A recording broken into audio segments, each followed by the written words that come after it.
আল্লাহ রাব্বুল আলামিন কোরআনে কারীমের ভিতরে নবীজির নাম একটি বারের জন্য নাম ধরে তাকে ডাকেন নাই, বরং তিনি বলেছেন তোমরা পরস্পর পরস্পরকে যেভাবে নাম ধরে ডাকাডাকি করো আমার নবীকে সেভাবে নাম ধরে ডাকবে না। আল্লাহ নিষেধ করেছেন আমার নবীর নাম ধরে ডাকবে না। সুবহানাল্লাহি ওয়া বিহামদিহি। এই পৃথিবীতে যত নবী আসছেন সমস্ত নবীরা হলেন এলাকা ভিত্তিক নবী, অঞ্চল ভিত্তিক নবী।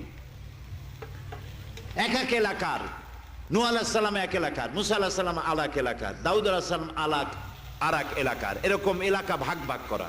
কিন্তু মুহাম্মদ সাল্লাল্লাহু আলাইহি ওয়াসাল্লামকে আল্লাহ রাব্বুল আলামিন কোন এলাকার জন্য নবী বানান নাই।